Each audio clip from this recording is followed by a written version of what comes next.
It's a dry, sunny day at Gleue Farms in eastern Kansas. Rhett Gleue and his father Doug are planting soybeans. Doug's father Elmer is marveling at how much times have changed in the 6 decades since he first tilled the land. We start farming with horses, you know, and then tractors come into the picture.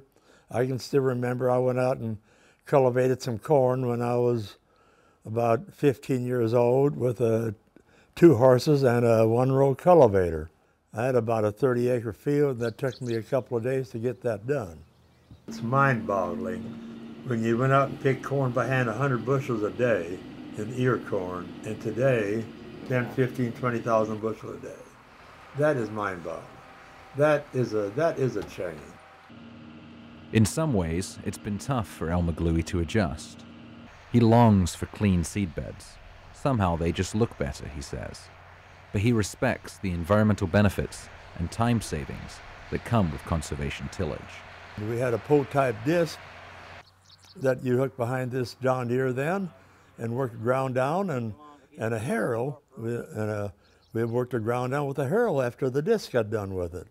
And it had to be pretty smooth them days, you know, because we couldn't plant anything in the rough. It all had to be pretty good shape. The practice of planting amid old crop residue in order to reduce erosion and lock in moisture was championed by the youngest Gleue, Rhett, despite the doubts of his elders and some of their neighbors.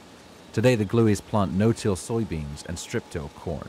When you first start out with a no-till system, it's something to get used to, I guess.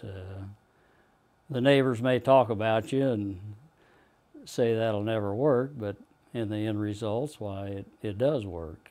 And that's one thing I guess it took me a while to get used to, is planting in the weeds and trash and so forth. The benefits of no-till have been dramatic, in one field in particular. We bought a half section of ground here. This will be the 4th year we farmed it.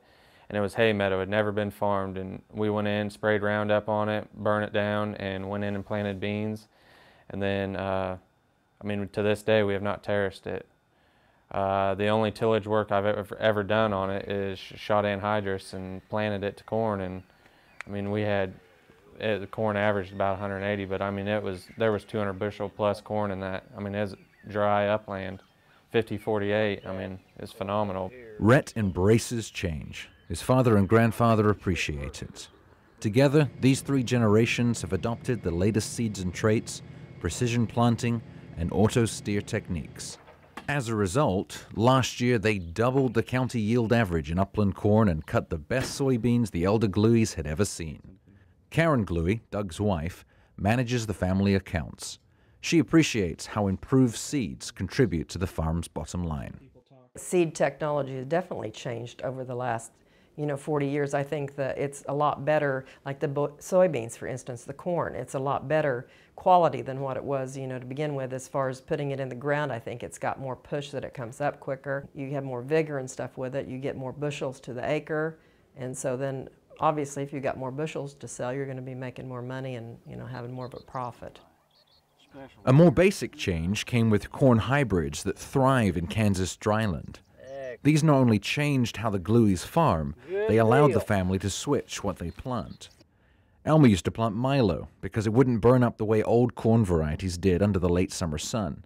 But modern corn hybrids changed everything. Rhett has been reading about the development of drought-tolerant corn and says he can't wait to give it a try. It's all part of the spirit of innovation he brings to the farm.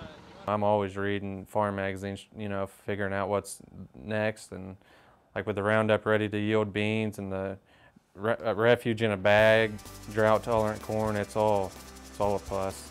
I just have it made up in my mind, if I'm going to do something, I want to do the very best of it.